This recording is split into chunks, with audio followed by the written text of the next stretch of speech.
안녕하십니까. 충신대학교 신학대학원 미용의 교수 박용규입니다. 오늘은 영국 종교개혁을 어떻게 이해할 것인가에 대해서 함께 같이 나누도록 하겠습니다. 본래 영국 종교개혁사를 시작하면서 제일 먼저 다뤄야 할 주제이지만 더 늦기 전에 이 주제를 여러분들과 함께 같이 다루도록 하겠습니다. 어떤 시대이든지 그 시대의 역사를 다루게 될 때 타임 프레임, 시간의 범주가 어떻게 되는가 하는 게 중요합니다. 영국의 종교 개혁을 후대까지 17세기까지 그리고 더 나아가서 18세기까지 포함해서 영국 종교 개혁사를 다루는 경향이 없는 것은 아니지만 보편적으로 영국 종교 개혁사는 1509년 헨리 8세가 등장하고 그리고 1603년 엘리자베스 1세 여왕이 세상을 떠났을 때까지 약 94년간의 기간을 영국 종교개혁사의 시간의 범주로 놓고 있습니다. 이 기간 동안에 중요한 인물들은 역시 헨리 8세입니다. 1509년에 즉위해서 1547년까지 38년 동안 즉위했던 헨리 8세, 그리고 1547년에 즉위해서 1553년까지 영국 왕으로 재직했던 에드워즈 6세 귀를 이어서 영국을 통치했던 피에 메어리라고 알려진 메어리 여왕, 1553년부터 1558년까지 5년 동안 통치했습니다. 그리고 메어리의 뒤를 이어서 1558년부터 1603년까지 영국을 44년 동안 통치했던 왕이 엘리자베스 1세입니다.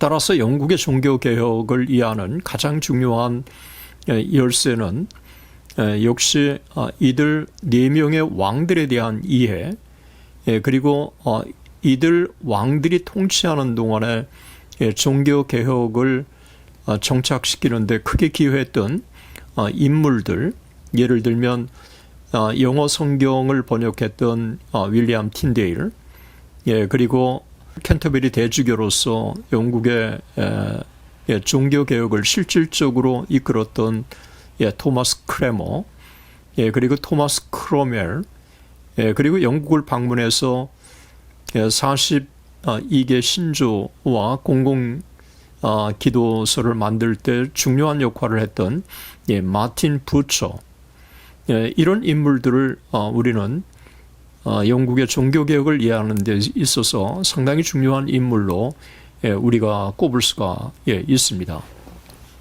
영국의 종교개혁을 이해하는 또 하나의 중요한 열쇠는 영국의 종교개혁의 아주 중요한 터닝 포인트가 어떤 사건인가 하는 것입니다. 그것은 1549년으로 역사가들은 그렇게 잡고 있습니다.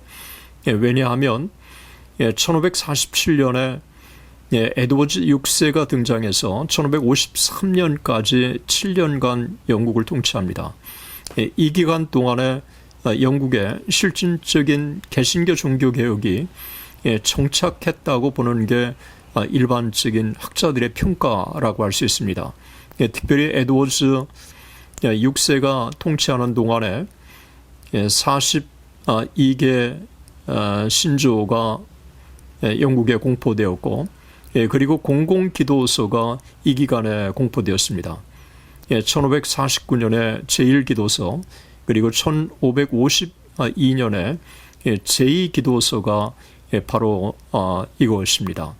훗날 엘리자베스 여왕 통치 때 42개 신조를 39조로 수정해서 영국이 채택해서 지금까지도 이 39개 신조는 영국 국교 안에 너무도 중요한 개신교 신조로 그렇게 수용돼서 정착되어 온 것입니다. 때문에 1549년은 영국 종교개혁을 이해하는 데 있어서 가장 중요한 하나의 터닝 포인트라고 그렇게 볼 수가 있습니다. 그러면 엘리자베스 1세가 통치하는 1558년부터 1603년까지의 이 기간 동안에 엘리자베스 여왕이 어떻게 영국을 다스렸는지 하는 부분을 이해하는 것도 상당히 중요합니다. 한마디로 엘리자베스 여왕은 온건한 개신교 개혁운동을 전개했던 것입니다. 영국이 이 기간 동안에 사회적으로, 정치적으로, 문화적으로 그리고 종교적으로 안정을 기했기 때문에 엘리자베스 1세 이후에 소위 대영 제국이라고 하는 엄청난 영국의 국력의 신장, 발전, 그리고 세계의 패권 국가로 등장하는 하나의 초석을 놓았다고 그렇게 역사가들은 평가하고 있습니다. 제가 볼 때 정확한 평가라고 그렇게 할 수가 있습니다. 저는 이와 같은 것들을 전제하고 나서 여러분들과 함께 네 가지 부분을 함께 같이 좀 살펴보려고 합니다. 영국의 종교개혁사를 이해하는 데 있어서 중요한 역사 사료의 문제를 우리가 먼저 살펴봐야 할 것이라고 생각을 합니다. 역사 사료는 영국의 종교개혁사를 이해하는 데 있어서 상당히 중요한 주제입니다. 지난 5세기 동안 이 역사 사료에 대한 이 부분이 영국 종교개혁사와 관련돼서 중요한 이슈로 발전돼 왔고 또 견해차 때문에 논쟁도 일어났던 것도 사실이라고 볼 수 있습니다.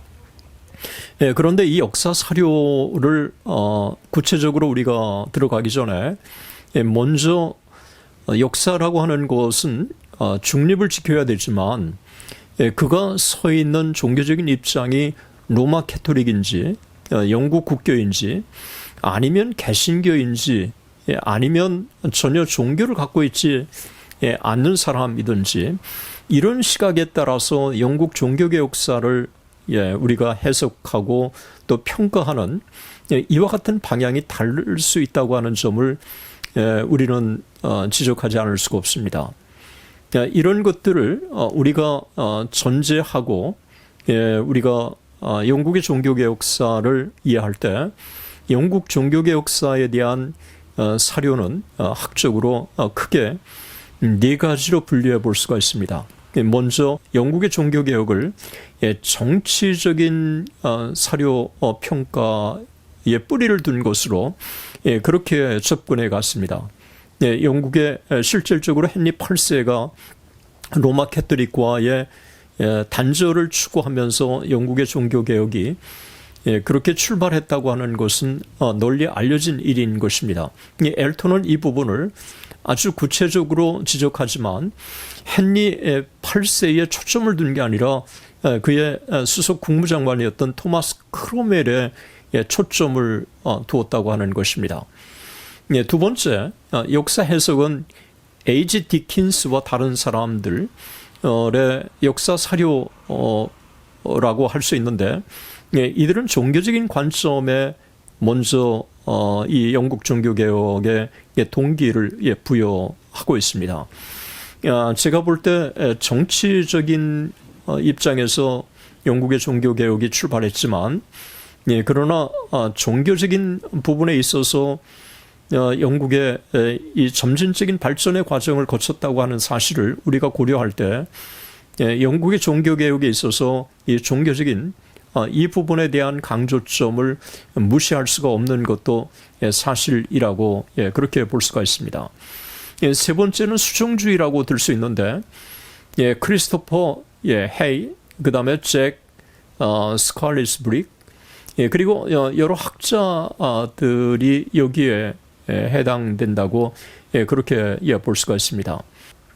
이들의 입장은 좀 더 구체적으로 중앙이라고 하는 영국의 종교개혁에 몇몇 중심되는 흐름 못지않게 지역적으로 참 이 종교개혁의 움직임들을 추적하려고 한 것입니다. 예를 들면 각 지역의 교회, 그리고 교구의 기록들, 그리고 자치구의 법원, 이런 여러 지방의 또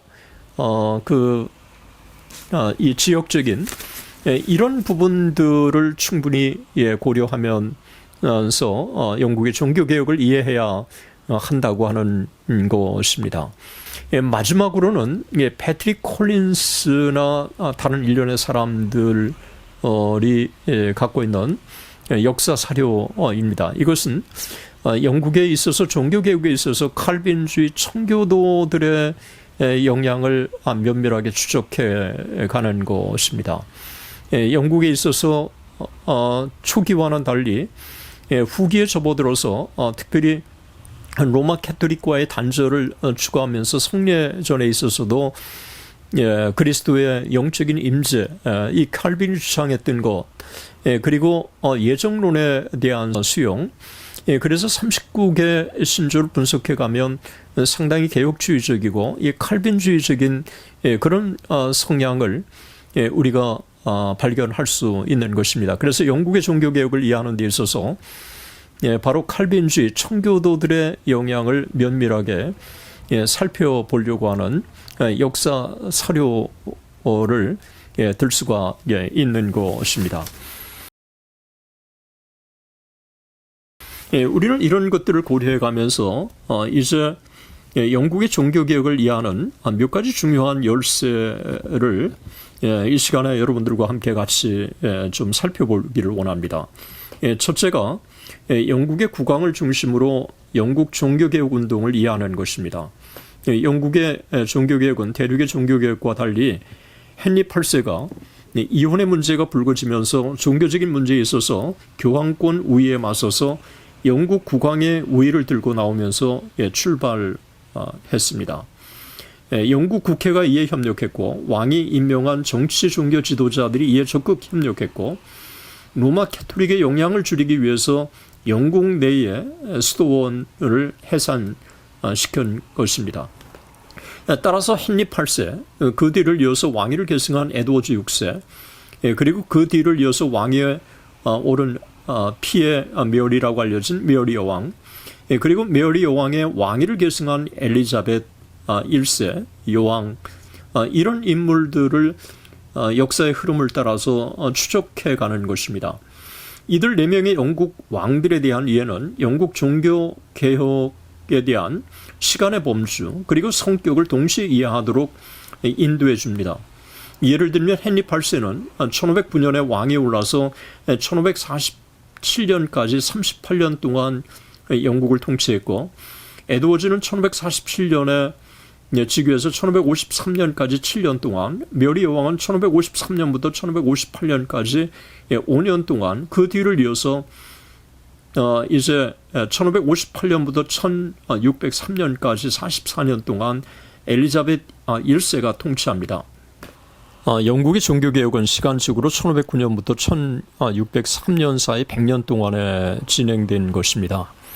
헨리 8세는 교황권 우위에 맞서서 영국 국왕을 종교적 수장으로 한 영국 국회를 탄생시켰고, 에드워드 6세는 공공기도서와 40개 신조를 작성했고, 메어리 여왕은 수많은 개신교 지도자들을 화형에 처하면서 로마 캐토릭으로 회귀하려고 그렇게 했지만 개신교 세력을 완전히 제거할 수가 없었습니다.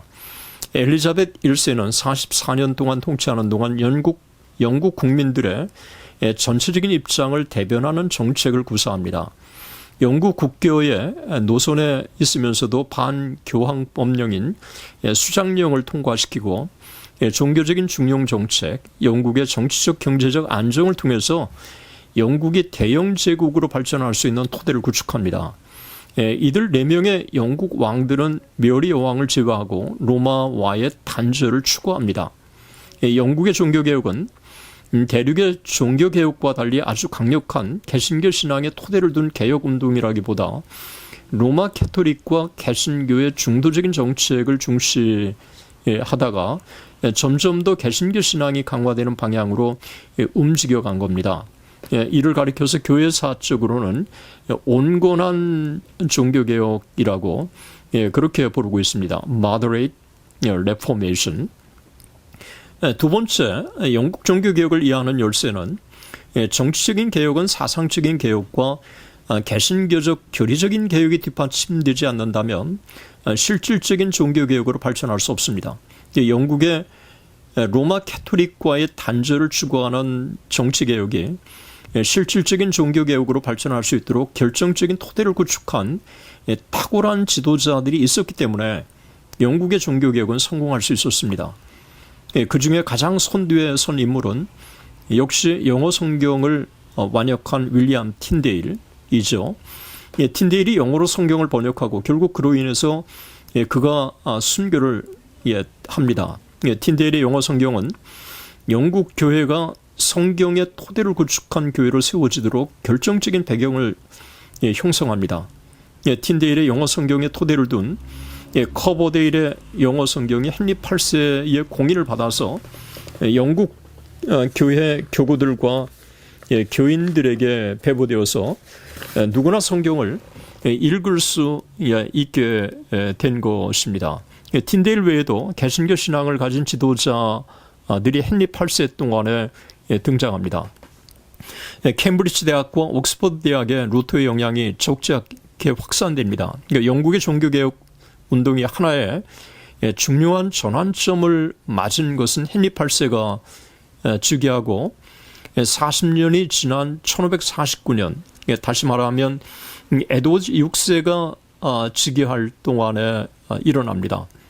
공공기도서가 1549년에 승인되고, 그리고 1549년에 로마 캐토릭의 신앙에서 상당히 개신교 신앙으로 이 바뀌는 일련의 움직임들이 등장합니다. 그리고 1552년에 제2기도서는 로마 캐토릭의 예전의 전통을 제거하고 크레모와 부처를 비롯한 다른 개신교 프로테스탄트 지도자들의 영향을 받아가지고 루터교에서 개혁주의 입장으로 전환합니다. 이런 영향에 힘입어서 1552년에 수정된 제2기도문은 개혁주의 성례관인 그리스도의 영적인 임재 사상으로 수정됩니다. 42개 조항이 전반적으로 개혁주의 신학의 토대를 두었고 또 예정론을 받아들이게 되고 그리고 영국 국왕이 영국 교회 최고 수장이라고 하는 사실을 명문화시킨 것입니다. 1547년에 에드워즈가 즉위한 이후에 영국에서는 본격적으로 종교개혁 운동이 전개됩니다. 로마 캐토릭 전통의 전통적인 주교들이 니콜라스 리들리, 존 포넷, 존 후퍼, 마일스 커버데일과 같은 프로테스탄트 지도자들로 대체됩니다. 이후에 영국의 종교개혁은 상당히 많이 놀랍게 진척이 되죠. 아까 말씀드린 1549년의 공공기도서, 그리고 1552년에 42개 신조를 작성한 토마스 크레모, 그 외에 로버트 반즈, 휴 레티머, 존 프리스, 토마스 브랜리, 그리고 조지 조이, 그리고 토마스 아터 같은 이 개신교 지도자들이 그 중심에 쓴 것입니다. 엘리자베트 여왕의 통치 기간 동안에 42개 신조를 개정해서 만든 39개 신조는 영국 국교의 신앙을 가장 잘 대변하는 그렇게 신앙 고백이라고 그렇게 볼 수가 있는 것입니다. 엘리자베스 여왕 치하에서 청교도들이 활발하게 활동하기 시작했고, 이런 청교도들의 영향이 영국의 종교개혁에 적지 않은 영향을 미치게 된 것입니다.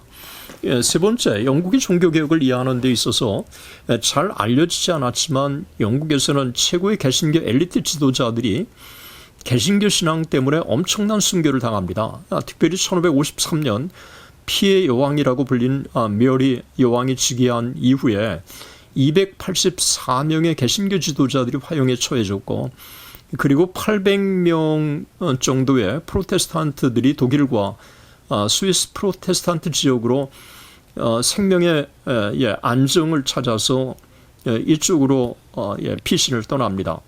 그러면서 영국 안에 이들과의 활발한 교류 활동이 진행되었고, 또 이들은 메리 여왕이 친캐톨릭 정책과 또 스페인 왕과의 결혼을 하려고 하는 곳에 아주 적극적으로 반대 입장을 가하기 시작한 것입니다.